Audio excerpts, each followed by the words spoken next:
नमस्कार सांग मैंने आपण मानु समस्त मो स्टोरी चैनल रे स्वागत। चलतु कहानी शुणा।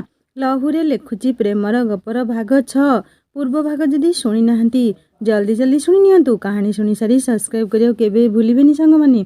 आपण माने पूर्व भाग रे पढ़िथिले मालविका दीदी रचिथिबा षडयंत्र विषय रे सागरिया ठारू जानिबा परे तांकर असहायतार साहाय्य पूर्वक सांत्वना देई बंधुतार डोरी पुनः बांधी रखी पारिबारे सक्षम हली। आउ एबे आगकू चलतु शुणिबा। कॉलेज हॉस्टेल रो छात्री निवास रे खूब धूमधाम रे मते स्वागत करिथिले अंतेनिवासी माने। खुशी रे आत्महरा होई जाइथिली। आखि रे खुशीर अश्रु निरंतर बोही चलीथिला। रूम रे पहुँचला परे जेजुंक सह कथा होई आजिर सफलतार समस्त कथा कहिली। मोठारू सफलतार सुसंवाद पाई जेजु हसी हसी मते कहूतले नातुणी कहार। मु मध्य तांको पाकुआ पाटीर मिठा शब्द शुणी हसी हसी गड़ी जाउथली खट उपरे। जेजुंक सह किछि समर कथावार्ता परे फोन कॉल काटी फ्रेश होई आसी मोबाइल मलय आउ मो फोटो को जूम करी देखुथाए। एमिति मु प्रेम रंग रे भिजी सारिछि जहाकु मु भाषा रे व्यक्त करि परिबि नाही। केवल मो भावना तरंग ही जणे मु हृदयरु केते मलय को भल पाए। एई तो फगुण धरी हाते हलदी फेरिछि मो जीवनर जौवनी। कहलो बौल विवाहर बेदी काहींकी देखे मु पाहांती सपने। किए सेई स्वप्नर सागर मन को करिछि मो आसी चोरी। जेबेठू पाइछि मु तांको प्रीतिर परस नीति लाजकुली लाजरे जाए मु मरी। ओहो मलय सतरे कण ए प्रेमर रंग देहरे लागिले मन आ हृदय दुहींक भितरे एमिति भावुकपण आसी जाए। आउ सेई भावनारे हजेई देई खुशी होइथांती ना प्रेम पक्षी। भारी बदमाशे मन। रातिर भिजा काकरर मतवाला निशा जेबे लाल गोलाप कढ़ी को आह्लादित करे। शीतल स्पर्श देई सकाळर कଅଁଳ खरार छुआरे जेतेबेले दुष्ट भंवर सह नजर मिसे फुलर काहींकी फुलर देहरे उष्णता भरी जाए। कौन दुष्ट भंवरर नजरे से सम्मोहनर शक्ति थाए ना फुलर यौवनर आकर्षण ताकू भंवर प्रति बेसी आकृष्ट कराए। बुझीबाटा भारी कष्ट लागे। देहर लज्जा को पणतरे ढांकी देई हुए तो बेले बेले फूल निजर इच्छा को जाहिर करि पारे नाही। तार तृष्णार आग्रहर किंतु हृदयर तनुमन भितरे सेई टिके मधुर प्रीति छुआ बेस किछि निर्लजपण को देहरे भरी देई निज सह किछि समय दुष्टामी करबाकू भारी इच्छा करे। आउ आजि मो मन भी सेई आसक्तिर पाद देशरे दंडामान। जेतेबेले मलय अटोरे आसिला बेले अटो काच देई मते देखुथिले मो भिजा नयन लाजरे तळकू नई जाउथिले भी हृदय आउ देह से आसक्ति को किंतु बस करि पारु नथुला। आउ मु भितर भितरे खूब जळुथुली। ओठर तृष्णा आउ देहर भोक को कौन प्रेम रे सबु बेले स्थान मिले। ए सबु कुआरी बयसे बुझिया भारी कष्ट। समाज कुहे ए सबु संभ्रांत संस्कारी युवती मानकर लक्षण हेबा आदौ भल कथा नुहे। किंतु ए जहर देहरे प्रथम यौवन प्राप्ति परठारु उज्जीवित होई उठे प्रति मासरे। किंतु मन को जोग आउ ध्यान रे बस करी रखिबाकू होइथाए। काहेकि ना समाजर संस्कार रे लेखा अछि विवाह पूर्वरु ए सबु करिबा पाप अटे। बास ए पापर आख्या कौन किए केते बुझिचंती मु जाने ना। तथापि लोकलज्जा नजरे रखी निजर इच्छा फूर्ति को आत्महत्या कराइबाकू अनेक समय होइथाए। नहले कथारे अछि झियो माने माटी हांडी परि अटंती। थरे हातरू खसी पड़िले भांगी जिबे आउ पुनः भंगा अंश को जोड़िले भी सेथिरु से दाग लिभे नाही। कलंक थरे लागिले चेहरारू आउ हृदयरू लिभिबा एते सहज होई न थाए। इस तुमे बिना मो भावना रे एमिति आसुछ कही मु पारेनी काहाकू जाई। एमिति जलाओ मो तनु मन को केमिति रोकिबी निजे मु बुझेई पारेनी मो निजकू। किए जानिथिला एई जन्म रे हेब तुम साथ भेट। एमिति आसिल फेरी जीवन रे आजी तुम बिना बंचिबाटा आगे भारी कष्ट। बाह रे मो प्रेमिक पागल भंवर मते भल लागे दुष्टामी तुमर जहाँ भी कर सबु तुमे दुष्ट। सतरे कण मो भावना एते दुष्ट होई सालाणी मलय को पाइला परे। हाँ ए जाए तो प्रेम निवेदन केही काहाकू करि नाहु। फिर भी एमिति भावना द्वारा आजी मो निजकू केमिति नियंत्रण रे रखिबी। सत कुह मलय प्रकृत रे तुमे दुष्ट ना तुमे प्रेम दुष्ट। हेले सेई खटा मिठा निजर दुष्टामीर झलक मो आखि बुझिबारे आउ डेरी करी नाही। एई फाजिल देख आउ बेसी आगकू ଇଆଡ଼ୁ ମନ ଇଚ୍ଛା କିଛି କୁହ ନାହିଁ। ଦେଖୁଛି ଆଜିକାଲି ତୋର କମେଣ୍ଟ ପାସ୍ କରିବା ବଢ଼ିଗଲାଣି। ଦେଖ ସନ୍ଧ୍ୟା, ୱି ଆର୍ ଜଷ୍ଟ ଫ୍ରେଣ୍ଡ, ଆଉ କିଛି ନାହିଁ। କାହିଁକି ଏମିତି ଭାବୁଛ? ଓ ରିଏଲି? ବିଲେଇ ଭାବୁଛି ଆଖି ବୁଜି ବୁଜି କ୍ଷୀର ପିଇଲେ କେହି କିଛି ବୁଝିପାରିବେ ନାହିଁ। ଠିକ୍ କହିଲି ନା? ତୁମ 2 ଜଣଙ୍କ ଭିତରେ କ'ଣ ସବୁ ଚାଲିଛି ମୋତେ ସବୁ କଥା ଜଣା। ଇସାରାରେ ଖେଳ ଚାଲିଛି ନାହିଁ? ଆଚ୍ଛା ମାନିନୀ, ମୋତେ ଟିକେ ତୁମ ଇସାରାର ଖେଳର ଭାଷା ଜ୍ଞାନ ଟିକେ ପଢ଼େଇ ଦେଲେ ହୁଅନ୍ତା ନାହିଁ? ମୁଁ ଗଜମୂର୍ଖ ପ୍ରେମ ପାଠରେ କାଳେ 2 ଧାଡ଼ି ତୁମଠାରୁ ଟ୍ରେନିଂ ନେଇ ଆଗେଇ ଯିବି। ଭାବୁଛି ତୁମକୁ ମୋ ଲଭ୍ ଗୁରୁ କରିଦେଇ ମାନିନୀ। ନା କ'ଣ କହୁଛ? ମୋତେ ସେ ପ୍ରେମ କିଛି ଜଣା ନାହିଁ। ମୋର କିଏ ସେ ପ୍ରେମର ପଙ୍କରେ ଗୋଡ଼ ପୁରାଇ ହଇରାଣ ହେବ ଯେ? ବରଂ ମୁଁ ବହୁତ ଭଲ ଅଛି ମୋ ସ୍ଥାନରେ। ବୁଝିଲୁ ମେଣ୍ଟାଲି? ପ୍ରେମ ଛାଡ଼ି ପରୀକ୍ଷା ଆଗକୁ ଆସୁଛି। ପାଠ ପଢ଼ିବା ଆରମ୍ଭ କର। ପରୀକ୍ଷାରେ ପାସ୍ ହେବାକୁ କ'ଣ ଇଚ୍ଛା ନାହିଁ? ଆଲୋ ମୋ ବିଦ୍ୟାରାଣୀ, ଛୁଆଟା ବେଳରୁ ପରୀକ୍ଷା ଦେଇ ଦେଇ ମନ ଭିତରେ ଘୃଣା ଆସିଗଲାଣି। ପରୀକ୍ଷା ଦେଇ ସାର୍ଟିଫିକେଟ୍ ଗୋଟାଇ କ'ଣ କରିବି କହ? କଥାରେ ଲୋକେ କୁହନ୍ତି ଝିଅ ଜନ୍ମ ପରା ପର ଘରକୁ। ଆଉ ଅନ୍ୟର ଘରେ ଯେତେବେଳେ ଘରଣୀ ହୋଇ ତାଙ୍କର ପରିବାର କଥା ବୁଝିବି, ଏସବୁ ସାର୍ଟିଫିକେଟ୍ କ'ଣ ଚା ତିଆରି କରିବା ପାଇଁ କାମ ଦେବ କି? ଆରେ ୟାର ଡୋଣ୍ଟ ୱରି, ତୁ ବଡ଼ ଚାକିରି କଲେ ମୋତେ ତୋ ପିଏ ରଖିଦେବୁ। ବାସ୍, ମୋର ଆଉ କିଛି ଦରକାର ନାହିଁ। ଆଉ ଗୋଟେ କଥା ତୁମେ ଭାବିଛ କି ମାନିନୀ? କେଉଁ କଥା ତୁମେ ପଚାରୁଛ ସନ୍ଧ୍ୟା? କ'ଣ ଆଉ କହିବି? ମଳ ଭାଇଙ୍କର ଫାଇନାଲ ପରୀକ୍ଷା ସରିଗଲା ପରେ ତୁମ 2 ଜଣଙ୍କର ପ୍ରେମର ରାହାସ କେଳି କଲେଜରେ ଆଉ ଦେଖିବାକୁ ମିଳିବ ନାହିଁ। ତାପରେ ପ୍ରେମ ସମୁଦ୍ରରେ ଭଟ୍ଟା ପଡ଼ିବ ନାହିଁ ତ? ବୁଝିଲ ସନ୍ଧ୍ୟା, ତୁମକୁ କିଏ କଥାରେ ପାରିଛି ନା ପାରିବେ ଆଗକୁ? ଆମ ଭିତରେ ସେମିତି କିଛି ନାହିଁ। We are just good friend. ଏବେ ବୁଝିଲୁ ତ ମୋ ବାୟାଣୀ? ଚାଲ ଯିବା ଖାଇବା, ରାତି ବେଶୀ ହେଲାଣି। ଏତେ ମୁଣ୍ଡ ଖର୍ଚ୍ଚ କଲେ ଖରାପ ହୋଇଯିବ ମୁଣ୍ଡ। ହଁ, ତୁମେ ରେଡି ହୋଇଯାଅ ସନ୍ଧ୍ୟା, ମୁଁ ସାଗରିକାଙ୍କୁ ଖାଇବା ପାଇଁ ଡାକିକି ଆସୁଛି। ସନ୍ଧ୍ୟା ଗଲା ପରେ ରୁମ୍ରୁ ମୋ ମନକୁ ମଳଙ୍କର ଉପସ୍ଥିତି ଆଉ ବେଶୀ ଦିନର ନୁହେଁ ବୋଲି ଧାରଣା ଆସିନଥିଲା। ଫାଇନାଲ ସେମିଷ୍ଟର ପୂର୍ବରୁ ମଳଙ୍କ ମନରେ କ'ଣ ଅଛି ମୋ ପ୍ରତି ଜାଣିବାକୁ ହେବ। ସମୟ ବି ହାତରେ ଆଉ ବେଶୀ ଦିନ ନାହିଁ। ଗୋଟେ ପଟେ ପରୀକ୍ଷାର ଟେନସନ୍, ଆଉ ଅନ୍ୟପଟେ ପ୍ରେମର ପ୍ରାପ୍ତି। ଓ ଗଡ୍, କ'ଣ କରିବି ମୁଁ? ଖାଇବା ସାରିବା ପରେ ଏମିତି ଅନ୍ୟମନସ୍କ ଭିତରେ ଟାୟାର୍ଡ ହୋଇଯାଇଥିବାରୁ କେତେବେଳେ ନିଦ ଆସିଯାଇଛି ଜାଣିନାହିଁ। ସକାଳୁ ଉଠି ଶୀଘ୍ର ଫ୍ରେଶ ହୋଇ କଲେଜ ବାହାରିଗଲି ସନ୍ଧ୍ୟାଙ୍କ ସହାୟତାରେ। ପେନକିଲର ରାତିରେ ଖାଇଥିବାରୁ ପାଦର ଯନ୍ତ୍ରଣା ଟିକେ କମିଯାଇଥାଏ। କଲେଜ କିଛି ଦୂରରେ ମାଳବିକା ଦିଦିଙ୍କୁ ଦେଖି ତାଙ୍କ ଆଡ଼କୁ ଯିବା ପାଇଁ ଅଗ୍ରସର ହେଲି। ଦିଦି ଅନ୍ୟ ସାଙ୍ଗମାନଙ୍କ ସହ ହସ ଖୁସିରେ କଥା ହେଉଥିଲେ, କିନ୍ତୁ ମୋତେ ଦେଖିଲା ପରେ ତାଙ୍କ ମୁହଁରୁ ସେ ହସ ଯେମିତି ଲିଭିଗଲା ପରି ଲାଗିଲା। କଲେଜ କମ୍ପିଟିସନ ସରିଲା ପରେ ପ୍ରଥମ ଥର ପାଇଁ କଲେଜ ଯାଇଥାଏ। ଦୂରରୁ ମାଳବିକା ଦିଦିଙ୍କୁ ଦେଖି କଥା ହେବା ପାଇଁ ତାଙ୍କ ପାଖକୁ ଯିବାରୁ ସେ ସାଙ୍ଗମାନଙ୍କ ସହିତ ହସ ଖୁସିରେ କଥା ହେଉଥିଲେ। ମୋତେ ଦେଖିବା ମାତ୍ରେ ଦିଦିଙ୍କର ମୁହଁରୁ ହସ ଉଡ଼ିଗଲା। ହ୍ୟାଲୋ ଦିଦି, ଆପଣ ଭଲ ଅଛନ୍ତି? କ'ଣ ମାନିନୀ, କଟା ଘାରେ ଚୂନ ମାରିବାକୁ ଆସିଛୁ? ସିନିୟର ଦିଦି ଜଣେ ପାଖରେ ଥାଇ କହୁଥିଲେ। ନା, ସେମିତି କିଛି ନାହିଁ ମୋର ଉଦ୍ଦେଶ୍ୟ। ଯାହା ହେଲେ ଆପଣମାନେ ମୋ ସିନିୟର। ଗୋଟେ କମ୍ପିଟିସନ କ'ଣ ଜିତିଗଲି ଯେ ଆପଣ ଭାବୁଛନ୍ତି ମୁଁ ଇନ୍ଦ୍ରଚନ୍ଦ୍ର କିଛି ମାନିବି ନାହିଁ? ସେ ଇଗୋ ଆଉ ଆଟିଚ୍ୟୁଡ୍ ରଖିବାକୁ ମୋତେ ଭଲ ଲାଗେ ନାହିଁ ଦିଦି। ମାଳବିକା ଦିଦି ମୋ ଠାରୁ ବୟସରେ ବଡ଼ ହେବା ସହ ଦୁନିଆ ଦେଖିବାରେ ତାଙ୍କର ମଧ୍ୟ ଭଲ ଏକ୍ସପିରିଏନ୍ସ ଥିବ। ସେଇଥିରୁ କିଛି ଶିଖିବା ପାଇଁ ଆସିଛି। କ'ଣ ଜାଣିବାକୁ ଚାହୁଁଛୁ?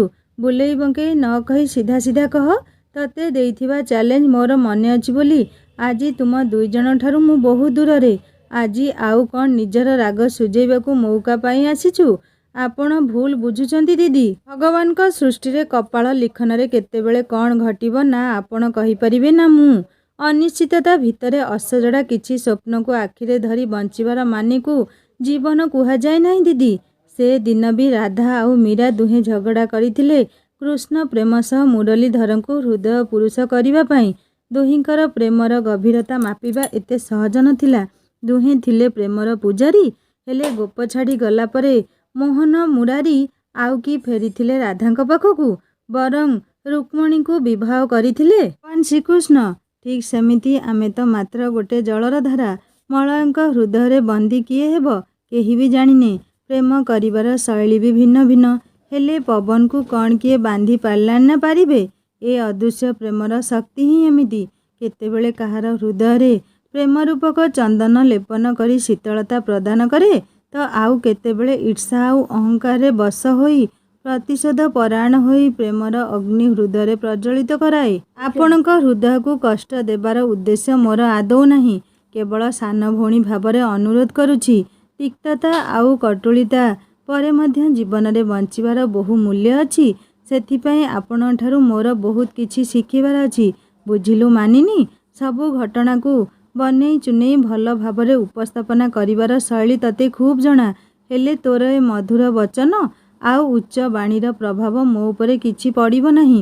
ତୁମ ଦୁହିଁଙ୍କର ଜୀବନରୁ ମୁଁ ଦୂରେଇ ସାରିଛି। ଅନୁରୋଧ କରୁଛି ମଳୟ କି ତୁ କେବେ ବି କେହି ମୋ ସମ୍ମୁଖକୁ ଆସିବ ନାହିଁ। ତା ନହେଲେ ହୃଦୟର ଶ୍ମଶାନରେ ଯେଉଁ ନିଆଁ ମୋର କଅଁଳୁଛି ସେ ନିଆଁରେ ଅଭିଶାପର ଘିଅ ଢାଳିବାକୁ ଚେଷ୍ଟା କର ନାହିଁ। ଜୀବନରେ ଏମିତି ହାରିଯିବା ପରେ ହୃଦୟର ଯନ୍ତ୍ରଣା ଏତେ କଷ୍ଟ ଦେଇଥାଏ ସେ ହିଁ କେବଳ ଜାଣେ, ଯିଏ କଷ୍ଟକୁ ଅନୁଭବ କରିପାରିଥାଏ। ତୁମେ ଚିନ୍ତା କର ନାହିଁ ଦିଦି। ମାଳବିକା ଏତେ ଦୁର୍ବଳ ନୁହେଁ, ସେ ବହୁ ଷ୍ଟ୍ରଙ୍ଗ। ଏସବୁ ସାମାନ୍ୟ ହେବା ପାଇଁ କିଛି ଦିନ ଲାଗିବ। ମାଳବିକା ଜୀବନରେ ସଂଘର୍ଷ କରିବା ଶିଖିପାରିଛି। ଅବଶ୍ୟ ମୋ ଜୀବନରୁ ମଳୟ ଦୂରେଇ ଗଲା ପରଠାରୁ ହେଇପାରେ ମୁଁ ଗୋଟେ ଥୁଣ୍ଟା କୃଷ୍ଣଚୂଡ଼ା ଗଛ, କିନ୍ତୁ ଦେଖିବୁ ଦିନେ ଭବିଷ୍ୟତରେ ମୁଁ ବି ସଫଳ ହେବି। ବୁଝିଲ ମାନିନୀ? ବଡ଼ ଭଉଣୀ ଭାବରେ ଗୋଟେ କଥା କହୁଛି, ମନ ଦେଇ ଶୁଣ। ସମ୍ପର୍କ ରଖିବାର ପ୍ରୟାସରେ ଏମିତି ନିଜ ଲୋକଙ୍କ ପାଖରେ ଲଜ୍ଜିତ ହେବ ନାହିଁ। ଯେଉଁଠି ପ୍ରେମକୁ କେବେ ବାଜିରେ ଲଗାଇବ ନାହିଁ। ତା ନହେଲେ ପ୍ରେମର ପଶା ଖେଳରେ ହାରିଗଲା ପରେ କେବଳ ଶବ ହୋଇ ବଞ୍ଚିବାକୁ ହୋଇଥାଏ। ଏଠି ପ୍ରେମର ରଙ୍ଗ ବି ଆଖିର ଲୁହରେ ଧୋଇ ହୋଇଯାଏ। ରାତିର କୋହ ବି ରାତି ନିଦ ଭାଙ୍ଗି ତକିଆ ଭିଜେଇ ଦିଏ। ଏ ପ୍ରେମର ମହକ ମଧ୍ୟ ଏମିତି ଥିବା ଯାଏ ପାଖରେ ଖୁବ୍ ବିମୋହିତ କରାଏ ଆଉ ହାରିଗଲା ପରେ ଲୋକ ଲଜ୍ଜାକୁ ସହିବାକୁ ହୁଏ। ଆଜି ତାଙ୍କ ବିନା ମୋର ଠିକଣା ଏ କଲେଜ କିଛି ନୁହେଁ। ଦିନେ ପିଲାମାନେ ଆମ ଦୁହିଁଙ୍କୁ ନେଇ ଟୁପୁର ଟାପୁର ହେଉଥିଲେ। ହେଲେ ଆଜି ମୋ ହାରିବା ପରେ କେବଳ ପ୍ରେମର ପରାଜିତ କଳଙ୍କିତ ପ୍ରେମିକାର ଆଖ୍ୟା ପାଇଁ ଖୁସି ହେବାକୁ ପଡ଼ୁଛି। ତଥାପି ତୁମର ଜିତିବା ଆଉ ଦୃଢ଼ ଇଚ୍ଛାଶକ୍ତି ଦେଖି ମୋତେ ବହୁତ ଖୁସି ଲାଗିଲା। ନିଜ ଭିତରେ ଭାଙ୍ଗିବା ପୂର୍ବରୁ ପ୍ରଥମେ ନିଜକୁ ଥରେ ପ୍ରଶ୍ନ ପଚାରିବ, କ'ଣ ଏସବୁ ମୋ ପାଇଁ ନିହାତି ଆବଶ୍ୟକ ଥିଲା? ମଣିଷର ଲୋଭ ହିଁ ତାର ପରମ ଶତ୍ରୁ।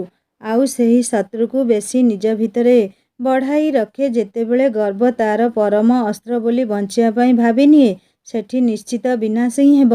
ଆଉ ଗୋଟେ କଥା ଭଉଣୀ, ଅନ୍ୟର ଲୁହକୁ କେବେ ବି ଦେଖି ଖୁସି ହେବ ନାହିଁ। କାହିଁକି ହୃଦୟର ପ୍ରେମରୁ କେତେବେଳେ ଲୁହ କେଉଁ ରଙ୍ଗରେ ବୋହିବ କେହି ବି କହିପାରିବେ ନାହିଁ। ଆଜି ପରାଜିତ ହୋଇ ମୋ ଭଲ ପାଇବାରେ ଆଜି ମୁଁ ହୃଦୟର ଚଉରାମୂଳେ ଲୁହରେ ଜାଳୁଛି ପ୍ରେମର ଦୀପାଳି ନୀତି। ସେହି ଦୀପର ଦହନ ଶକ୍ତିର ଧୂଆଁରେ ମୋ ହୃଦୟ ଭିତରେ ମରିଯାଉଥାଏ ନୀତି। ଏତକ କହିବା ଭିତରେ ମାଳବିକା ଦିଦିଙ୍କର ଆଖିର ଲୁହ ବି ଆଉ ଲୁଚିକି ରହିପାରି ନଥିଲା।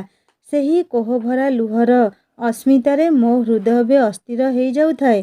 ଦିଦିଙ୍କୁ ବୁଝେଇବାକୁ ଯାଇ ତାଙ୍କର ଆଖିର ଲୁହକୁ ପୋଛି କଥା ଦେଇଥିଲି ଅତୀତକୁ ଆଉ କେବେ ବି ତାଙ୍କର ସାମ୍ନାକୁ ଆଣିବି ନାହିଁ। ଦିଦି ହାରିବାର ଦୁଃଖରେ କାହା ସହ ବି କଲେଜରେ ମୁହଁ ଉଠେଇ କଥା ହୋଇପାରୁନଥିଲେ।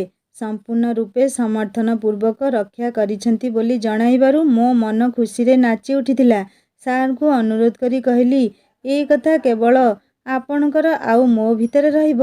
କାଲି ସକାଳେ ଆପଣ ଅନ୍ୟମାନଙ୍କୁ ସରପ୍ରାଇଜ୍ ଦେବେ। ଆଜି ଆଉ କାହାକୁ ଜଣାଇବା ନାହିଁ। ସାର୍ ସହମତି ଜଣାଇବା ସହ କହିଲେ, ତୁମେ ମୋ ଝିଅ ପରି ମାନିନୀ।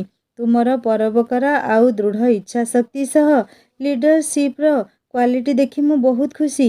ମାନିନୀ ଯେତେବେଳେ ବି ଯାହା ଦରକାର କରିବ ନିର୍ଦ୍ୱନ୍ଦରେ ମୋତେ ଆସି କହିବ। ସବୁବେଳେ ତୁମ ପାଖରେ ମୁଁ ଅଛି। ମୁଁ ଆଶୀର୍ବାଦ ଦେଉଛି ତୁମ ଭବିଷ୍ୟତ ଉଜ୍ଜ୍ୱଳ ହେଉ। ଆସୁଛି। କାଲି ସକାଳେ ଦେଖାହେବ ପୂର୍ବ ନିର୍ଦ୍ଦିଷ୍ଟ ସ୍ଥାନରେ। ସାର୍ଙ୍କୁ ପ୍ରଣାମ କରି ବିଦାୟ ନେଲି। ସମୟ ସକାଳ 10:05। ସାଗରିକା ଆଉ ସନ୍ଧ୍ୟାଙ୍କୁ ଧରି ମାର୍କେଟରେ କିଛି କାମ ଅଛି କହି ହଷ୍ଟେଲରୁ ବାହାରିଗଲି। ପୂର୍ବରୁ ମଳୟଙ୍କୁ ମଧ୍ୟ ଆସିବା ପାଇଁ ଫୋନ୍ କରି ଅନୁରୋଧ କରିଥିଲି। ମାର୍କେଟ ଯିବା ପୂର୍ବରୁ କ'ଣ କାମ ଅଛି ସନ୍ଧ୍ୟା ଆଉ ସାଗରିକା ଯେତେ ପଚାରିଲେ ବି ମୁଁ କେବଳ କହୁଥିଲି ସରପ୍ରାଇଜ୍ ଅଛି। ଆଉ ସେ ଦୁହେଁ କହୁଥିଲେ ଜିତିବାର। ଆଉ ଭୋଜି ଦେଉନାହୁଁ ତ? ଦେଖ, 5 ଷ୍ଟାର ହୋଟେଲରେ ପାର୍ଟି ଦେବୁ ତ ଠିକ୍ ଅଛି। ଆଉ ଯଦି ରୋଡ୍ ସାଇଡ୍ କେଉଁ ରେଷ୍ଟୁରାଣ୍ଟରେ ଦେଉ ଆମେ କେହି ବି ନ ଖାଇ ଚାଲି ଆସିବୁ। ଯେତେ ହେଲେ କଲେଜ କୁଇନ୍ ଟାଇଟେଲଟା କ'ଣ ପାଇବା ଏତେ ସହଜ କଥା କି? ଏ ସହରରେ ଆଉ କେଇଦିନ ଭିତରେ ତତେ ସମସ୍ତେ ଚିହ୍ନିଯିବେ। ସେଇଥିପାଇଁ ଟିକେ ଷ୍ଟାଟସ୍ ମେଣ୍ଟେନ୍ କରିବା ନିହାତି ଦରକାର ମାନିନୀ। ହଉ ହେଲା, ତୁମ ଦି ଜଣଙ୍କର କଥା ନିଶ୍ଚିତ ରହିବ। ଆଉ ବେଶୀ ନ ଗପି ଚାଲ। କିଛି ବାଟ ଗଲା ପରେ ହଷ୍ଟେଲରୁ 1 କିଲୋମିଟର ଦୂରରେ ଗୋଟେ ଛକ ନିକଟରେ ମୁଁ ଅଟକିଗଲି। ମୋ ଅଟକି ଯିବାର କାରଣ ବି ସେ ଦୁହେଁ ମିଶି ପଚାରିବାକୁ ଆଉ ଡେରି କରିନଥିଲେ। ଦୁହିଁଙ୍କୁ ପଛେ ପଛେ ଆସିବାକୁ କହି ଆଗକୁ ବଢ଼ିଲି। ଛକ ନିକଟରେ ରାସ୍ତା କଢ଼କୁ ଲାଗିଥିବା ଏକ ଘର ଭିତରକୁ ପ୍ରବେଶ ପାଇଁ ଦୁହିଁଙ୍କୁ କହି ଆଗକୁ ବଢ଼ିଲି। ପୂର୍ବରୁ ହରି ସାର୍ ଉପସ୍ଥିତ ଥିଲେ। ସାର୍ଙ୍କୁ ପ୍ରଣାମ କରିବା ସହ ମୋର କଥା ରଖି ସମର୍ଥନ କରିଥିବାରୁ ଧନ୍ୟବାଦ ଜଣାଇଲି। ସାର୍ ବି ମୁଣ୍ଡକୁ ଆଉଁସି ଦେଇ କହିଲେ, ମୋ ଆଶୀର୍ବାଦ ତୁମ ସହ ସବୁବେଳେ ଅଛି ମାନିନୀ। ଆଉ ମୁଁ ଭଲ ଭାବରେ ଜାଣିଛି ତୁମେ କେବେ ବି କାହା ପାଇଁ କିଛି ଅନିଷ୍ଟ କରିପାରିବ ନାହିଁ। ସାର୍ଙ୍କ ଆଉ ମୋ ଭିତରେ ଚାଲିଥିବା ବାର୍ତ୍ତାଳାପକୁ ବୋଧହୁଏ ଦୁହେଁ କିଛି ବୁଝିପାରୁନଥିଲେ। ମୂକ ପରି ବଲବଲ ହୋଇ ଚାହିଁ ରହିଥିଲେ। ମଳୟ ମଧ୍ୟ ଠିକ୍ ସେହି ସମୟ ଭିତରକୁ ପ୍ରବେଶ କଲେ। ସାର୍ଙ୍କୁ ଦେଖି ମଳୟ ମଧ୍ୟ ପାଦ ଛୁଇଁ ପ୍ରଣାମ କଲେ। ଏବେ ସମସ୍ତେ ଉପସ୍ଥିତ ହେଲା ପରେ ସାର୍ଙ୍କର ସମ୍ମତିରେ ଆଜିର ଆସିବାର ଅଭିପ୍ରାୟ ବିଷୟରେ କହିବାକୁ ଆରମ୍ଭ କଲି। ଆଜିଠାରୁ ଆମେ ସମସ୍ତେ ମିଶି ଜୀବନର ଆଉ ଏକ ନୂଆ ପ୍ରୟାସ ଆରମ୍ଭ କରିବାକୁ ଯାଉଅଛେ। ପୂର୍ବରୁ ସମସ୍ତଙ୍କୁ ଜଣାଇ ନଥିବାରୁ କ୍ଷମା ଚାହୁଁଅଛି। ସମସ୍ତଙ୍କ ଉପରେ ମୋର ପୂର୍ଣ୍ଣ ବିଶ୍ୱାସ ଥିଲା ମୋତେ ମିଶିକି ସମର୍ଥନ କରିବେ ବୋଲି। ସେଥିପାଇଁ ସାର୍ଙ୍କ ସହ ପରାମର୍ଶ କରିସାରିଲା ପରେ ସ୍ଥିର କଲି ଆମ ଭିତରେ ଥିବା ଅନ୍ତର୍ନିହିତ ଗୁଣର ବିକାଶ ପୂର୍ବକ ଏହିଠାରେ ଏକ ଶିକ୍ଷା ଅନୁଷ୍ଠାନ ପ୍ରତିଷ୍ଠା କରି ଗରିବ ମଧ୍ୟବିତ୍ତ ପରିବାର ପିଲାମାନଙ୍କୁ ସ୍ୱଳ୍ପ ମୂଲ୍ୟରେ ଶିକ୍ଷାଦାନ କରାଇବା ପାଇଁ, ଯାହାଦ୍ୱାରା ଆମେ ସମସ୍ତେ ସ୍ୱାବଲମ୍ବୀ ହେବା ସହ ପିଲାମାନେ ବି ଗୁଣାତ୍ମକ ଶିକ୍ଷା ପାଇବେ। ତା ସହ ଆମ ଭିତରେ ବିଭିନ୍ନ ପ୍ରକାର ଏକ୍ସଟ୍ରା କରିକୁଲାର ଆକ୍ଟିଭିଟି ମଧ୍ୟ ରହିଅଛି। ଯେମିତିକି ସାଗରିକାଙ୍କୁ ଭଲ ନୃତ୍ୟକଳା ଜଣା, ସନ୍ଧ୍ୟାଙ୍କୁ ଚିତ୍ରାଙ୍କନ ବିଦ୍ୟା, ମଳୟଙ୍କୁ ଭାଷଣ ଦେବା ସହ ସେ ମଧ୍ୟ ଜଣେ ଭଲ ସ୍କଲାର ଷ୍ଟୁଡେଣ୍ଟ। ଆଉ ମୁଁ ଚେଷ୍ଟା କରିବି ପିଲାଙ୍କୁ ଉତ୍ତମ ଶିକ୍ଷା ପ୍ରଦାନ କରିବା ପାଇଁ, ଯାହାଦ୍ୱାରା ପିଲାମାନଙ୍କର ମୌଳିକ ଶିକ୍ଷା ପ୍ରାପ୍ତ ସହ ଅନ୍ତର୍ନିହିତ ଗୁଣର ବିକାଶ ମଧ୍ୟ ହୋଇପାରିବ। ଏଇଠାରୁ ପାଉଥିବା ଅର୍ଥ ରାଶିରୁ ଘର ଭଡ଼ା ଆଉ ଇଲେକ୍ଟ୍ରିକ୍ ବିଲ୍ ସହ କିଛିଟା ଅନୁଷ୍ଠାନର ଉନ୍ନତି ପାଇଁ ରଖି ବଳକା ଅର୍ଥକୁ ସମସ୍ତଙ୍କ ଭିତରେ ସମାନ ଭାବରେ ବାଣ୍ଟି ଦିଆଯିବ। ସେଥିପାଇଁ ଆମ ସମସ୍ତଙ୍କୁ ଦିନମାନ ଭିତରେ 2 ଘଣ୍ଟା ସମୟ ଦେବାକୁ ହେବ। ବାକି ଯାହା ବି ସୁବିଧା ଅସୁବିଧା ହେବ, ସାର୍ ଆମ ସହ ଅଛନ୍ତି। ସବୁ ପ୍ରୋବ୍ଲେମର ସମାଧାନ କରିବେ ବୋଲି ମୋର ବିଶ୍ୱାସ। ସାର୍ଙ୍କୁ ଅନୁଷ୍ଠାନ ପ୍ରିନ୍ସିପାଲ ହୋଇ ରହିବେ। ମଳୟଙ୍କୁ ମ୍ୟାନେଜମେଣ୍ଟ ଦାୟିତ୍ୱ ଦେବା ସହ ଅନ୍ୟାନ୍ୟ ଭଲମନ୍ଦ ମୋ ସହ ସନ୍ଧ୍ୟା ଆଉ ସାଗରିକା ମିଶିକି ବୁଝିବେ। ଆମମାନଙ୍କ ଆର୍ଥିକ ଅସୁବିଧା ଦୂର ହେବା ସହ ମାନସିକ ଦୁଶ୍ଚିନ୍ତାର ଅବସାନ ମଧ୍ୟ ଘଟିବ। ଏବେ ଆପଣମାନଙ୍କ ମତାମତ ଜଣାଇ ପାରିବେ। ମଳୟ ବି ମୋର ଏ ପ୍ରସ୍ତାବକୁ ସମର୍ଥନ କରିବା ସହ ପିଲାମାନେ କେମିତି ଅନୁଷ୍ଠାନକୁ ଆସିବେ ସେଥିପାଇଁ କିଛି ପଦକ୍ଷେପ ନେବାକୁ ହେବ ବୋଲି ମତାମତ ଦ୍ୱାରା ସ୍ୱାଗତ କଲେ। ସାଗରିକା ଆଉ ସନ୍ଧ୍ୟା ମଧ୍ୟ ନିଜର ଖୁସି ବ୍ୟକ୍ତ କଲେ। ଏବେ ସାର୍ ବିଦ୍ୱାନ ଇନଷ୍ଟିଚ୍ୟୁସନ ନାଁ ପ୍ରସ୍ତାବ ରଖିବା ପରେ ସମସ୍ତେ ରାଜି ହୋଇଗଲୁ। ସର୍ବନିମ୍ନ କୋଚିଂ ଫି 200 ଟଙ୍କା ରଖିବାର ନିଷ୍ପତ୍ତି ମଧ୍ୟ ନିଆଗଲା। କାଳୀପୂଜାରୁ ଆରମ୍ଭ ହେବା ନେଇ ମଧ୍ୟ ଦିନ ସ୍ଥିର କରାଗଲା। ଆରମ୍ଭରୁ ଯାହା ବି ସାମଗ୍ରୀ ଲାଗିବ ସେଥିପାଇଁ ଅଗ୍ରିମ ବାବଦରେ 10,000 ଟଙ୍କା ସାର୍ଙ୍କୁ ଦେଇ ଅନୁଷ୍ଠାନକୁ ଆରମ୍ଭ କରିବା ପାଇଁ ଅନୁରୋଧ କଲି। ସାର୍ ଅନୁଷ୍ଠାନ ନାଁରେ ଲିଫଲେଟ୍ ଛାପି ସାହି ବସ୍ତି ମାନଙ୍କରେ ଲଗାଇ ଦେବେ ବୋଲି କହି ଚାଲିଗଲେ। ସାର୍ ଚାଲିଗଲା ପରେ ସନ୍ଧ୍ୟା ପାଖକୁ ଆସି କୁଣ୍ଢେଇ ପକେଇ କହିଲା, ସତରେ ମାନିନୀ, ଆମମାନଙ୍କ ପାଇଁ ତୋର ଏତେ ଦରଦ ଆଉ ଭଲ ପାଇବା ଦେଖିଲେ ବହୁତ ଖୁସି ଲାଗୁଛି। ତୋ ପରି ବାନ୍ଧବୀ ଜୀବନରେ ପାଇକି ଆଜି ମୁଁ ବହୁତ ଖୁସି। ତୁ ଥିବା ଯାଏଁ ଗୋଟେ କଥା ପରିଷ୍କାର କରିଦେଲୁ ଯେ ଯେତେ ଅସୁବିଧା ଜୀବନରେ ଆସିଲେ ବି ତୁ ତାର ସମାଧାନ ରାସ୍ତା ଅବଶ୍ୟ କାଢ଼ି ଦେଇ ପାରିବୁ। ଆଉ କାହାରି ବି ଆଖିରେ ଲୁହ ତୁ କେବେ ଦେଖିପାରିବୁ ନାହିଁ। ଖୁସିରେ ଦୁହେଁ ମୋତେ ଜାବୁଡ଼ି ଧରି କାନ୍ଦୁଥିଲେ। ଦୁହିଁଙ୍କୁ ବୁଝାଇ ନିଜର ପ୍ରଚେଷ୍ଟାରେ ଗୋଡ଼ରେ ଠିଆ ହେବା ପାଇଁ ଚେଷ୍ଟା କରିବାକୁ କହିଲି। ହେଲେ ମାନିନୀ, ଆମେ ହଷ୍ଟେଲରୁ ସବୁଦିନ କେମିତି ଆମେ ଦିନକୁ 4 ଘଣ୍ଟା ବାହାରି ଆସି କୋଚିଂ ଦେଇପାରିବା? ହଷ୍ଟେଲ ୱାର୍ଡେନ କ'ଣ ଛାଡ଼ିବ ଆମକୁ? ସନ୍ଧ୍ୟାର ଏମିତି ପ୍ରଶ୍ନର ଉତ୍ତର ଦେଇ କହିଲି, ମୁଁ ମ୍ୟାଡମଙ୍କ ସହ କଥା ହେଇଅଛି। ହରି ସାର୍ ବି ମ୍ୟାମ୍ଙ୍କୁ ବୁଝେଇ କହିବା ସହ ଆମର କିଛି ନ ହେବାର ଭରସା ମଧ୍ୟ ଦେଇଛନ୍ତି। ସେଥିପାଇଁ ମ୍ୟାମ୍ ରାଜି ହୋଇଯାଇଛନ୍ତି।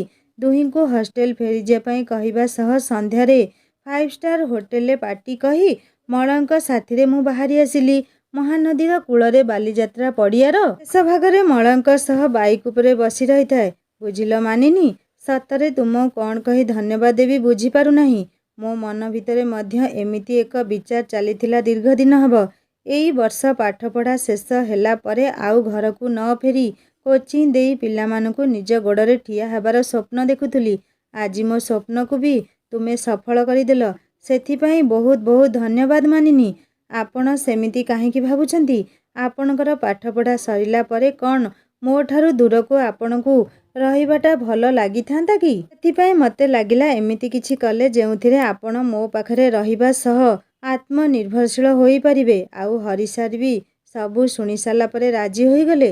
ସତରେ ତୁମର ଦୂରଦୃଷ୍ଟକୁ ମାନିବାକୁ ପଡ଼ିବ ମାନିନୀ। ଛାଡ଼ ସେସବୁ କଥା। ଆଉ ସ୍ପେଶାଲ ପାର୍ଟି କେବେ ମିଳୁଛି? କହିଲି ବା ସନ୍ଧ୍ୟାରେ ଦେବି। ଆଉ ପୁଣି ସ୍ପେଶାଲ ପାର୍ଟି କ'ଣ?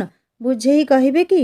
ସେ ପାର୍ଟି ତୁମେ ନ ଦେଲେ ବି ମୁଁ ଦେବାକୁ ଚାହୁଁଅଛି, ଯଦି ତୁମର କିଛି ଆପତ୍ତି ନଥାଏ। ଦେଖନ୍ତୁ, ପାର୍ଟି କରି ଅଯଥାରେ ଆପଣଙ୍କର ଟଙ୍କା ନଷ୍ଟ କରିବାକୁ ମୋର ଇଚ୍ଛା ନାହିଁ। କିନ୍ତୁ ସ୍ନେହରେ ଯଦି ଚକୋଲେଟ୍ ଗୋଟେ ଦେବେ, ସେତିକି ମୋ ପାଇଁ ସ୍ପେଶାଲ ପାର୍ଟି ସହ ସମାନ ହୋଇଯିବ। ଆଚ୍ଛା, ତାହେଲେ ଟଙ୍କା ମୋର ଖାଲି ନଷ୍ଟ ହେଉଛି, ଆଉ ତୁମର ହେଉନାହିଁ? ହଉ ଠିକ୍ ଅଛି। ମୋ ଠାରୁ ଯଦି ପାର୍ଟି ଚାହୁଁନାହଁ, ତେବେ ମୁଁ ଆଉ କ'ଣ କରିପାରିବି? ପ୍ଲିଜ୍ ରାଗନ୍ତୁ ନାହିଁ। ମୋ କହିବାର ଉଦ୍ଦେଶ୍ୟ ସେମିତି ନଥିଲା। ଆପଣଙ୍କର ଜୀବନରେ ଆଗକୁ ବହୁତ କିଛି କରିବାର ଲକ୍ଷ୍ୟ ରଖିଛନ୍ତି। ସେଥିପାଇଁ ଏବେଠାରୁ କିଛି କିଛି ଟଙ୍କା ସଞ୍ଚିତ କରି ରଖିବାଟା ଭଲ ହେବ। ଠିକ୍ ଅଛି, ମୁଁ ପାର୍ଟି ଅବଶ୍ୟ ନେବି, କିନ୍ତୁ ସେଇଦିନ ଯେଉଁଦିନ ଆପଣ ନିଜ ଗୋଡ଼ରେ ଠିଆ ହୋଇ ଦେଖାଇବେ। ସେଦିନ ଯାହା ବି ମୁଁ ଚାହିଁବି ନିଶ୍ଚିତ ମାଗିକି ନେଇଯିବି। କିଛି ଖରାପ ଭାବିବେ ନାହିଁ ଯଦି ମୋର ଗୋଟେ ପ୍ରଶ୍ନ ଅଛି ଆପଣଙ୍କୁ କହିବେ କି? ହଁ, ନିର୍ଦ୍ୱନ୍ଦ୍ୱରେ ପଚାରିପାର ମାନିନୀ। ଆପଣଙ୍କର ଏମିତି କେଉଁ ସ୍ୱପ୍ନ ଅଛି ଯାହାକି ପୂରଣ ହେଲେ ଆପଣ ଅଧିକ ଖୁସି ହୋଇପାରିବେ, କହିବେ କି ମୋତେ? ଚାକିରି ଆଉ ପାଠପଢ଼ାକୁ ଛାଡ଼ି? ଓହୋ, ଏଇ ପ୍ରଶ୍ନ ବି ତୁମ ମସ୍ତିଷ୍କରେ ଚାଲିଛି? ଯଦି ମୋର ସେଇ ସ୍ୱପ୍ନ ଆଉ ଜୀବନର ଅପରାହ୍ନର ମୁହୂର୍ତ୍ତର ଇଚ୍ଛାକୁ ଜାଣିବାକୁ ଚାହୁଁଛ, ତେବେ ତୁମକୁ ଯିବାକୁ ହେବ ମୋ ସହ ମୋର ସେଇ ସ୍ୱପ୍ନର ଦୁନିଆକୁ। କ'ଣ ଯାଇପାରିବ ମୋ ସହ? କୁହ ମାନିନୀ। ହେଲେ ସେ ସ୍ୱପ୍ନର ଦୁନିଆ କେଉଁଠି? ଜାଣିଲେ ତ ବାହାରିବି ନା। ଭରସା ଥିଲେ ଆଖି ବନ୍ଦ କରି ଆସିପାରିବ, କିନ୍ତୁ ମୁଁ ଓଠରେ ପ୍ରକାଶ କରିପାରିବି ନାହିଁ। ଆଖିରେ ଦେଖିଲେ ସେ ଦୁନିଆକୁ ହୁଏତ ନିଶ୍ଚିନ୍ତ ଭଲ ଲାଗିପାରେ। ସବୁଠୁ ନିଆରା ମୋର ସେ ପୃଥିବୀ। କ'ଣ ଯିବା ପାଇଁ ରାଜି କି ମୋ ସହ? ଏବେ ଆଉ କେଉଁଦିନ କୁହନ୍ତୁ, ମୁଁ ଅବଶ୍ୟ ଯିବି। ତେବେ ଆଜି ରାତିରେ ଡିନର ପରେ ବାହାରି ଯିବା। ଆଉ ଶୁଭ କାମରେ ଡେରି କ'ଣ ପାଇଁ କରିବା? ଆଜି ରାତିରେ? ହଁ, କ'ଣ କିଛି ଅସୁବିଧା ଅଛି କି? ତାହେଲେ ଥାଉ, ପ୍ଲାନ୍ କ୍ୟାନ୍ସେଲ୍। ଆରେ ସେମିତି ନୁହେଁ କିଛି। ଏତେ ଶୀଘ୍ର ହଷ୍ଟେଲରେ କ'ଣ କହିକି ରାତିରେ ଆସିବି, ସେଇ କଥା ଭାବୁଥିଲି। ଦେଖ ମାନିନୀ, ଫାଇନାଲ ଇୟର ପରୀକ୍ଷା ଆଉ ମାତ୍ର ଗୋଟେ ମାସ ଅଛି। ତା ଭିତରେ ଯାଇପାରିବି ନାହିଁ। ତା ଛଡ଼ା ଏବେ ଦୁହିଁଙ୍କର ଜୀବନ ସଫଳତା ସାଉଁଟିଛି। ତାକୁ ଜୀବନ୍ତ ଉପଭୋଗ କରିବାର ଅସୁବିଧା କେଉଁଠି? ଫିର୍ ବି ଯଦି ଝିଅ ହୋଇ ତୁମେ ଅଜ୍ଞାତ ସ୍ଥାନକୁ ମୋ ସହ ଯିବାକୁ ନିରାପଦ ଭାବୁନାହଁ, ତେବେ ମୁଁ ବାଧ୍ୟ କରିବି ନାହିଁ। ଏମିତି କହି ଇମୋସନାଲ ବ୍ଲାକମେଲ୍ କରନ୍ତୁ ନାହିଁ। ଠିକ୍ ଅଛି, ଆପଣଙ୍କର ପ୍ରସ୍ତାବରେ ମୁଁ ରାଜି। ଆଜି ରାତିରେ ଆପଣଙ୍କର ସ୍ୱପ୍ନର ପୃଥିବୀକୁ ବୁଲିଯିବା ପାଇଁ ନିଶ୍ଚିତ ମୁଁ ଆସିବି। ହେଲେ ଆଉ ଟିକେ ପୂର୍ବରୁ କହୁଥିଲ ହଷ୍ଟେଲରେ କ'ଣ କହି ଆସିବ? ଉତ୍ତର ପାଇଗଲ କି? ଯଦିଓ ପାଇନାହିଁ, କିନ୍ତୁ ହଷ୍ଟେଲ ପହଞ୍ଚିବା ଭିତରେ ଅବଶ୍ୟ ପାଇଯିବି। ସେଥିପାଇଁ ଆପଣ ବ୍ୟସ୍ତ ହୁଅନ୍ତୁ ନାହିଁ। କ'ଣ ସବୁ ସାଥିରେ ନେଇକି ଯିବାକୁ ହେବ? ଆଉ କେତେ ସମୟ ରହିବାକୁ ହେବ ସେଠାରେ? 2 ଦିନର ରହିବା ପାଇଁ ଯାହାବି ଆବଶ୍ୟକ ସାମଗ୍ରୀ ତୁମ ଦରକାର ଧରିକି ଆସିବ। କ'ଣ ରାଜି ତ? 2 ଦିନ? ଓକେ, ନୋ ପ୍ରୋବ୍ଲେମ୍, ମୁଁ ରାଜି। ଏବେ ଚାଲନ୍ତୁ ଯିବା। ଆଉ ବେଶୀ ବିଳମ୍ବ ନ କରି ଶୀଘ୍ର ହଷ୍ଟେଲରେ ପହଞ୍ଚି ରେଡ଼ି ହୋଇ ହୋଟେଲରେ ଡିନର ପାର୍ଟି କରି ବାହାରିବାକୁ ହେବ। ଆପଣଙ୍କ ସହ ହୋଟେଲରେ ଦେଖାହେବ, ସେଇଠାରୁ ବାହାରି ଯିବା। ତେବେ ଠିକ୍ ଅଛି। ଗାଡ଼ିରେ ଆଣି ମଳୟ ହଷ୍ଟେଲରେ ଛାଡ଼ିଲା ବେଳେ ଆଉଥରେ ପଚାରିଲେ, ସତରେ କ'ଣ ତୁମେ ରାଜି ମାନିନୀ ଯିବା ପାଇଁ? ନା ମୋ ମନ ରଖିବାକୁ ଯାଇ ବାଧ୍ୟ ହୋଇ କହୁଅଛ? ଆପଣ ଆଉ ବେଶୀ ନ ଭାବି ଶୀଘ୍ର ରେଡ଼ି ହୋଇ ଆସନ୍ତୁ। ମୁଁ ହୋଟେଲରେ ଅପେକ୍ଷା କରିଥିବି ଡିନର ପାଇଁ। ବାଏ। ହରି ସାର୍ଙ୍କର ସାହାଯ୍ୟରେ କଲେଜ ଠାରୁ କିଛି ଦୂରରେ ଏକ କୋଚିଂ ଅନୁଷ୍ଠାନ ଖୋଲିବା ପରେ ମନ ଭିତରେ ମୁଁ ବହୁତ ଖୁସି ଥିଲି। ମଳୟ, ସନ୍ଧ୍ୟା ଆଉ ସାଗରିକା ନିଜ ଜୀବନର ସମସ୍ତ ଅର୍ଥନୈତିକ ଦୁଃଖକୁ ଏଇ କୋଚିଂ ଅନୁଷ୍ଠାନ ମାଧ୍ୟମରେ ନିଶ୍ଚିତ ଭୁଲି ଯାଇପାରିବେ। ସେମାନଙ୍କ ପାଇଁ କିଛି କରିପାରିଥିବାରୁ ଆଜି ମୋତେ ବହୁତ ଖୁସି ଲାଗୁଥାଏ। ସନ୍ଧ୍ୟା 8ଟା ହେବ। ହଷ୍ଟେଲର ୱାର୍ଡେନଙ୍କୁ କହି ଡିନର କରିବା ସହ ବୁଲିଯିବାର ଅନୁମତି ନେଇ ବାହାରକୁ ଆସିଲି। ଅବଶ୍ୟ ହରି ସାର୍ଙ୍କର ଭରସା ପାଇଁ ୱାର୍ଡେନ ମୋତେ ସନ୍ଦେହ କରନ୍ତି ନାହିଁ। ଆଉ ମୁଁ ଯିବା ପାଇଁ ବାହାରିବାରୁ ସେ ବି ରାଜି ହୋଇଗଲେ। କଲେଜଠାରୁ କିଛି ଦୂରରେ ଗ୍ରୀନ୍ ଚିଲି ରେଷ୍ଟୁରାଣ୍ଟକୁ ଡିନର ପାଇଁ ସନ୍ଧ୍ୟା ଆଉ ସାଗରିକାଙ୍କ ସହ ଯାଇ ପହଞ୍ଚିଲି। କିଛି ସମୟର ଅପେକ୍ଷା ପରେ ମଳୟ ବି ଆସି ପହଞ୍ଚିଗଲେ। ଯିଏ ଯାହାର ମନ ମୁତାବକ ସୁସ୍ୱାଦୁ ଖାଦ୍ୟ ଅର୍ଡର କରି ମନ ଖୋଲି ଉପଭୋଗ କରୁଥାନ୍ତି।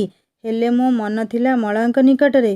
ମୋତେ କିଛି ନ ଜଣେଇ କେଉଁଆଡ଼େ ନେଇଯାଉଛନ୍ତି ଠିକ୍ ସେ ବୁଝିପାରୁନାହିଁ। ତଥାପି ତାଙ୍କ ଉପରେ ମୋର ବିଶ୍ୱାସ ଅଛି। ଦେଖାଯାଉ ଆଜିର ଏ ଡେଟିଂ ମୋ ଜୀବନରେ କି ରଙ୍ଗ ଭରି ଦେଉଛି। ଡିନର ସରିଲା ପରେ ସନ୍ଧ୍ୟା ଆଉ ସାଗରିକାଙ୍କୁ ହଷ୍ଟେଲ ଫେରିଯିବାକୁ କହି ମଳୟଙ୍କ ସହ ବାଇକ୍ରେ ବାହାରି ଆସିଲୁ ଆମର ନାଇଟ୍ ଟ୍ରାଭେଲ୍ ପାଇଁ। ଜହ୍ନ ରାତି, ସୁଲୁସୁଲିଆ ମଳୟ ପବନ ସହରର ଉପକଣ୍ଠରେ ଦେହକୁ ଛୁଇଁ ବୋହି ଯାଉଅଛି। ମନ ଭିତରେ ପ୍ରେମର ପକ୍ଷୀଟି ମୁକ୍ତ ଆକାଶର ବିହଙ୍ଗିନୀ ପରି ଜହ୍ନ ଆଉ ତାରାଙ୍କ ମେଳରେ ମନ ଖୋଲି ଡେଣା ମେଲି ଉଡ଼ି ଯାଉଛନ୍ତି ତାର ସ୍ୱପ୍ନର ଦୁନିଆକୁ। ରାସ୍ତା କଡ଼ର ଆଲୋକ ଖୁଣ୍ଟି ସହ ଗାଡ଼ି ବି ପ୍ରତିଯୋଗିତାରେ ଜାତୀୟ ସଡ଼କ ଉପରେ ନିଜର କରାମତି ଦେଖାଇ ସାରିଥାଏ। ଧୀରେ ଧୀରେ କୋହଲା ପବନ ଆଉ କାକର ଟୋପାରେ ଶରୀରକୁ ଥଣ୍ଡା ଅନୁଭବ ହେବାକୁ ଲାଗିଲା। ପଛରୁ ମଳୟଙ୍କର ପିଠି ଉପରେ ନିଜର ମୁଣ୍ଡ ରଖି ଶୋଇଯିବାକୁ ଚେଷ୍ଟା କଲି। ଭାବିଲି ମଳୟ କାଳେ ଖରାପ ଭାବିବେ, କିନ୍ତୁ ଓଲଟା ମୋତେ କହିଲେ, ଭିଡ଼ିକି ଧରି ବସ ମାନିନୀ, ନହେଲେ ତୁମକୁ ନିଦ ହୋଇଗଲେ ପଛରୁ କାଳେ ଖସି ପଡ଼ିବ। ଯିବାକୁ ଆହୁରି ଅନେକ ବାଟ ଅଛି, ସେଥିପାଇଁ ଭିଡ଼ିକି ଧରି ବସିଥାଅ। ମୁଁ ବି ଏଇ ସୁଯୋଗର ଅପେକ୍ଷାରେ ଥିଲି। ପଛରୁ ହେଲେ ବି ମଳୟଙ୍କ ହୃଦୟ ସହ ମୋ ହୃଦୟ ନ ମିଶେଇ ଶୋଇ ନ ପାରିଲେ ବି ଶରୀର ସହ ଆତ୍ମାର ମିଳନ ତ। କିଛି ସମୟର ଅନ୍ୟମନସ୍କ ଭିତରେ ନିଦ ଆସିଯାଇଥାଏ ମୋତେ। ସ୍ୱପ୍ନର ଦୁନିଆରେ ଆଜି ମୋ ମନର ଭାବନାମାନଙ୍କର ଅନେକ ଗହଳି। କିଏ କହୁଛି ମଳୟଙ୍କୁ ଜୀବନସାଥୀ କରିବା ପାଇଁ ତ ଆଉ କେଉଁ ଭାବନା ଆସୁଛି ଓଡ଼ିଆ ବଧୂ ବେଶର ରୂପକୁ ନେଇ। ଖୁବ୍ ଉପଭୋଗ କରୁଥାଏ ସ୍ୱପ୍ନାୟିତ ରାତିର ଏ ଦୃଶ୍ୟକୁ। ଏଇ ସ୍ୱପ୍ନ ଦୁନିଆରେ ବୁଲିବା ଭିତରେ ଗାଡ଼ି ଯାଇ ଅଟକିବାର ଆଭାସରେ ମୋ ନିଦ ବି ଭାଙ୍ଗିଗଲା। ସହରଠୁ ଦୂରେ ସମୁଦ୍ର କୂଳେ କୂଳେ କି ମନୋହର ଦୃଶ୍ୟ। ସମୁଦ୍ର ସହ ଜହ୍ନ ମାମୁଁର ମିଳନର ଦୃଶ୍ୟ ଅତ୍ୟନ୍ତ ଦେଖିବାକୁ ଆକର୍ଷଣୀୟ। ଗାଡ଼ିକୁ ଝାଉଁବଣ ଭିତରେ ବାଲି ଉପରେ ଗଡ଼େଇ ଗଡ଼େଇ ଆଗକୁ ଚାଲିଲୁ। ଦୂରରୁ ଝାଉଁବଣ ଭିତରେ ଗୋଟିଏ ଜାଗାରେ ମଳୟ ଗାଡ଼ି ରଖି କହିଲେ, ବାସ୍ ଏଇଠି ହିଁ ରହିବା। କ'ଣ ଆମେ ଏଇଠି ରାତି କାଟିବା ଏମିତି ଖୋଲା ଆକାଶ ତଳେ? କିଏ ଯଦି ଆସି ଦେଖିବ ବହୁତ ଖରାପ ଭାବିବେ ଆମକୁ। ମୁଁ ଭାବିଥିଲି ଆପଣ ହୋଟେଲ ନେଇକି ଯିବେ ବୋଲି, କିନ୍ତୁ ମୋ ଉପରେ କ'ଣ ବିଶ୍ୱାସ ନାହିଁ ମାନିନୀ? ସତ କହୁଛି, କାଲିର ସକାଳ ହେଲେ ବୁଝିପାରିବ କାହିଁକି ତୁମକୁ ଏ ସ୍ଥାନକୁ ମୁଁ ନେଇକି ଆସିଛି। ମାନେ, ଆପଣଙ୍କର ମନ ଭିତରେ କିଛି ଖରାପ ଉଦ୍ଦେଶ୍ୟ ନାହିଁ ତ? ବୁଝିଲ ମାନିନୀ, ତୁମେ ଝିଅମାନେ କାହିଁକି ଏତେ ସନ୍ଦେହ କର କେଜାଣି। ଟିକେ ସମୟ ଦିଅ, ତୁମର କିଛି ଅସୁବିଧା ନ ହେବା ପରିକା ସବୁ ବ୍ୟବସ୍ଥା ମୁଁ କରିଦେଉଛି। ଦେଖୁ ଦେଖୁ ଝାଉଁବଣ ପାଖରେ ଗୋଟେ ଟେଣ୍ଟ ହାଉସ୍ କରିଦେଲେ ମଳୟ। ଅବଶ୍ୟ ଓସାରରେ ଟିକେ ବଡ଼ ହେବ। ଟେଣ୍ଟ ହାଉସ୍କୁ ଇଙ୍ଗିତ କରି କହିଲେ ମଳୟ, ମାନିନୀ, ତୁମେ ଚାହିଁଲେ ଫ୍ରେଶ୍ ହୋଇପାର ଭିତରକୁ ଯାଇ। ହଁ କହି ଭିତରକୁ ପ୍ରବେଶ କଲି। ସାଥିରେ ଆଣିଥିବା ନାଇଟ୍ ଡ୍ରେସ୍କୁ ପିନ୍ଧି ବାହାରକୁ ଆସିଲି। ରାତି ଆସି ଦ୍ୱିତୀୟ ପ୍ରହରରେ ଆଖିକୁ ଆଉ ନିଦ ନାହିଁ। ମଳୟ କ'ଣ ସବୁ କରୁଛନ୍ତି ଖାଲି ଦେଖି ଚାଲୁଥାଏ। ଟେଣ୍ଟ ହାଉସ୍ ନିକଟରେ ଝାଉଁ କାଠରେ ନିଆଁ ଲଗାଇ ଶୀତର ପ୍ରକୋପରୁ ରକ୍ଷା ପାଇବାର ସରଳ ରାସ୍ତା ମଳୟ ବି କାଢ଼ି ସାରିଥିଲେ। ମୋ ଦେହ ବି ଥରି ଉଠୁଥାଏ। ମଳୟ ସେଇ ଝାଉଁ ନିଆଁରେ କଫି ବନେଇ ଦେଇ ସାରିଥିଲେ ମୋ ପାଇଁ। ହାତକୁ ବଢ଼େଇ ଦେଇ କହିଲେ, ଜାଣିଛ ମାନିନୀ, ଏ ସ୍ଥାନ ହେଉଅଛି ମୋର ସବୁଠାରୁ ପ୍ରିୟ ସ୍ଥାନ। ବାପା ଆଉ ବୋଉଙ୍କ ସହ ଅନେକ ଥର ଏଠାକୁ ମୁଁ ଆସିଛି। ଏମିତି ଅନେକ ରାତି ଟେଣ୍ଟ ହାଉସ୍ ଭିତରେ କାଟି ଦେଇଥିଲୁ ଆମେ। ହେଲେ ଆଜି ସେ ନାହାନ୍ତି, କିନ୍ତୁ ତାଙ୍କ ସ୍ମୃତି ହିଁ ମୋ ସାହାରା। ଭାଗ୍ୟ ମୋର ଆଜି ଖେଳ ତ ଖେଳୁଛି କହିବି କାହାକୁ ଯାଇ। ଯିଏ ବି ଜୀବନକୁ ମୋର ଆସନ୍ତି ଧସେଇ, ମୋ ଜୀବନ ମାନସାଙ୍କରେ ଯାଆନ୍ତି ସେ ଛନ୍ଦି ହୋଇ। ଆପଣ ନିଜକୁ କାହିଁକି ସବୁବେଳେ ଏକା ଭାବୁଛନ୍ତି? ଆପଣଙ୍କ ସହ ସବୁବେଳେ ସବୁ ସମୟରେ ମୁଁ ରହିଛି ଆଉ ଆଗକୁ ରହିଥିବି। ଆଚ୍ଛା, ଗୋଟେ କଥା ଥିଲା। ହଁ ପଚାର। କି କଥା ଜାଣିବାକୁ ଚାହୁଁଅଛ? ଆପଣଙ୍କର ଜୀବନର ସବୁଠାରୁ ବଡ଼ ସ୍ୱପ୍ନ କ'ଣ, ଯାହା ଆପଣ ଦିନେ ନିଶ୍ଚିତ ପାଇବେ ବୋଲି ଆଶା ରଖିଛନ୍ତି? କେଉଁ ସ୍ୱପ୍ନ କଥା କହୁଛ ମାନିନୀ? ଯାହାର ଲକ୍ଷ୍ୟ ପଥଭ୍ରଷ୍ଟ, ଯିଏ ବାସ୍ ଶୂନ୍ୟ ଆଉ ଅର୍ଥ ଶୂନ୍ୟ, ତା ଆଖିର ସ୍ୱପ୍ନକୁ ଜାଣି କି ଲାଭ ତୁମର ହେବ କୁହ? ମୁଁ କିଛି ଉତ୍ତର ନ ଦେଇ ଚୁପ୍ ରହିବାରୁ ମଳୟ ଆରମ୍ଭ କରିଲେ, ସାଙ୍ଗମାନେ, ମଳୟ କେଉଁ ଉଦ୍ଦେଶ୍ୟରେ ମାନିନୀକୁ ଏ ନିଛାଟିଆ ଜଙ୍ଗଲ ଭିତରକୁ ଆଣିଥିଲେ? କ'ଣ ତାଙ୍କର କିଛି ଖରାପ ଉଦ୍ଦେଶ୍ୟ ନାହିଁ ତ? ଶୁଣିବା ନେକ୍ସଟ ପାର୍ଟରେ। କାହାଣୀ କେମିତି ଲାଗିଲା ମୋତେ କମେଣ୍ଟ କରି ଜଣାଇବେ। ଆଉ ଯଦି ଭଲ ଲାଗିଥାଏ ସବସ୍କ୍ରାଇବ୍ କରି ବେଲ୍ ଆଇକନ୍ ନିଶ୍ଚୟ ଦବାଇ ଦେବେ। ରହୁଛି, ଦେଖା ହେବା ନେକ୍ସଟ ପାର୍ଟରେ। ନମସ୍କାର, ଜୟ ଜଗନ୍ନାଥ।